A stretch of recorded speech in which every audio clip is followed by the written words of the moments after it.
BJP বা তৃণমূল ভারতের পশ্চিমবঙ্গে যেই ক্ষমতায় আসুক সম্পর্কে প্রভাব পড়বে না, এ কথা বলেছেন পররাষ্ট্র প্রতিমন্ত্রী। তিনি আরও বলেন, সরকারের পররাষ্ট্র নীতিও বদলাবে না।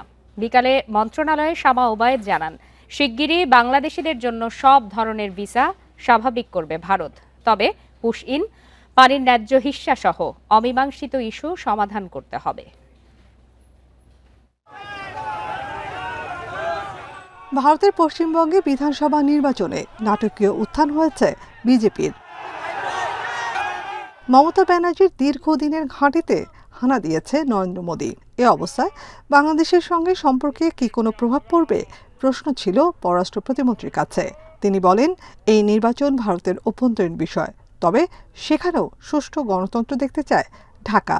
আমরা চাইবো যে আমাদের আশেপাশে সকল দেশগুলো, ভারত সহ সকল দেশে গণতন্ত্র প্রতিষ্ঠিত হোক এবং গণতন্ত্রের বিজয় হোক। একটি দেশে ফরেন পলিসি একটি দেশের স্বার্থ সংশ্লিষ্ট হয়। বাংলাদেশ ফার্স্ট ফরেন পলিসিতে চলবো আমরা, সেটা অন্যান্য দেশে যেই সরকারই আসুক না কেন আমাদের ফরেন পলিসি একই থাকবে। বিজেপি বা তৃণমূল নয়, বাংলাদেশের গুরুত্ব পুশ ইন সহ নানা ইস্যুতে। প্রতিমন্ত্রী বলেন, এজন্য প্রয়োজন কূটনৈতিক সমাধান। তো আমরা আশা করব যে ট্যুরিস্ট ভিসা সহ সকল ভিসাই স্বাভাবিক হবে এবং আমাদের দুই দেশের মধ্যে যাতায়াত আবার স্বাভাবিক হবে। দুদেশের সম্পর্ক উন্নয়নের পাশাপাশি যাতায়াতও স্বাভাবিক হবে বলে আশা প্রতিমন্ত্রীর। ওগুলো তো আমাদের অবশ্যই ডিল করতে হবে, whether it's BJP or any other political party.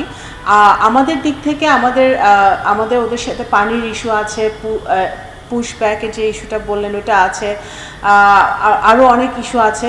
সেই ইস্যুগুলো তো আমাদের রয়ে যাচ্ছে, সেগুলো যেই সরকারই আসুক না কেন বা থাকুক না কেন তাদের সাথে আমাদের আলোচনার ভিত্তিতেই সমাধান করতে হবে।